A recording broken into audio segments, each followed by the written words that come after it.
sometimes a grayish eagle owl in this tamarind tree. Oh, there are two of them. Oh shit.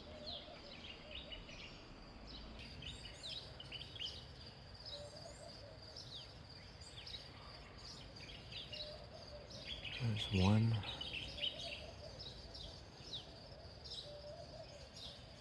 And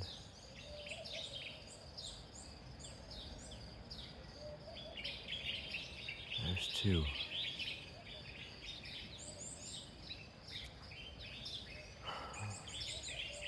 You looking at me, I'm looking at you.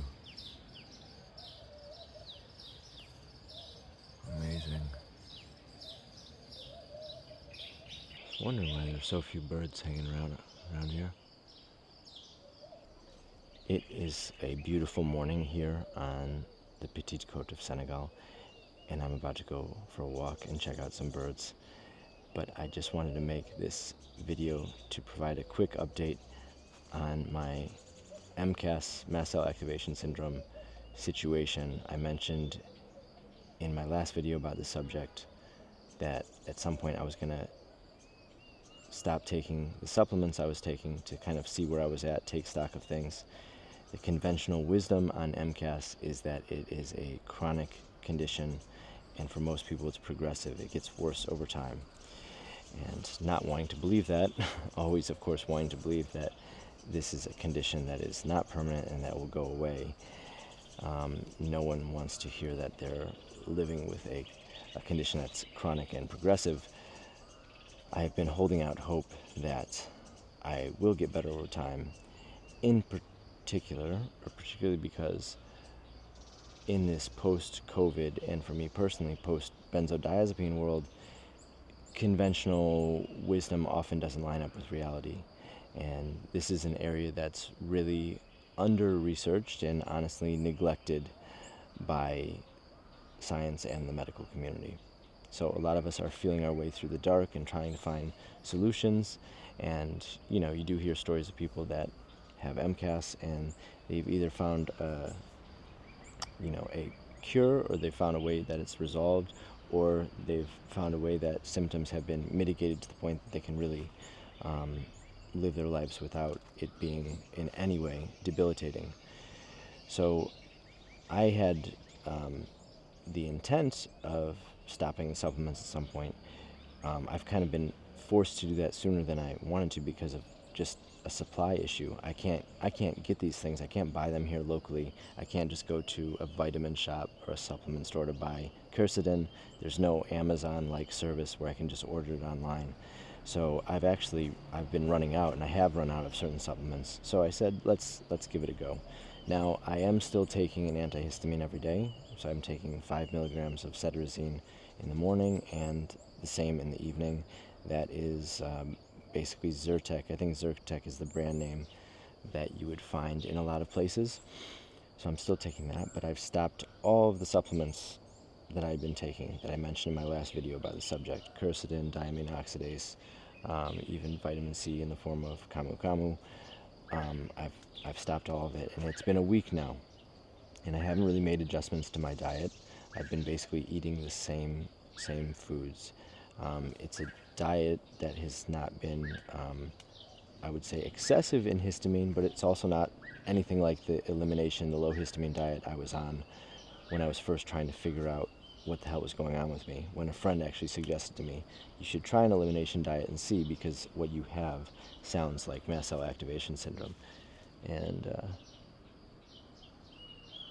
I thought I just had a visitor behind me.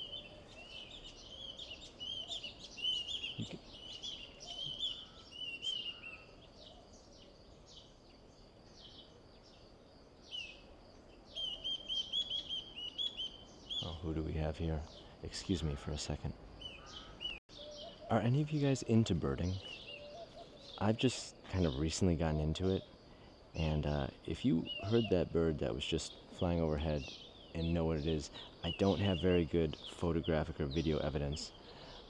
Unfortunately, they were really concealed by the leaves of the eucalyptus tree, and I really just kind of saw their Um, got a glimpse of their white bellies, but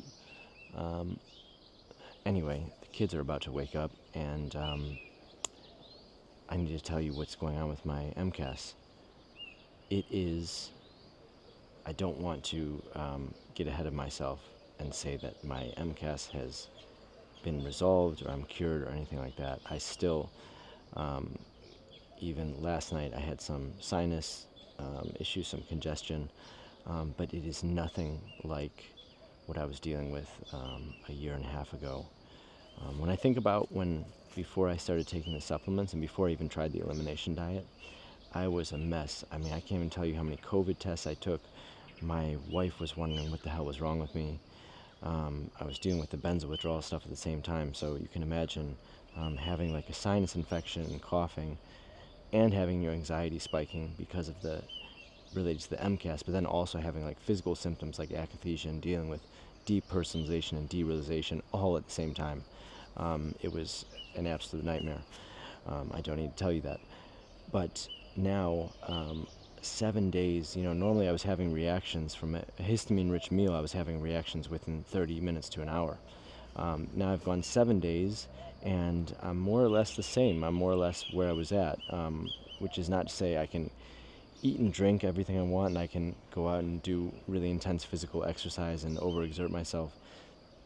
I'm still limited, but the ceiling, the cap on it, doesn't seem to be hemmed in now by the supplements, which is, I do think the supplements helped a lot, because when I started introducing some histamine-rich foods, it was the introduction of the supplements that mitigated the symptoms at that time. So, all of this is obviously very anecdotal, very unscientific, other than the fact that I do have some, at least, personal baselines to go against. But there are stories of people that have found a way to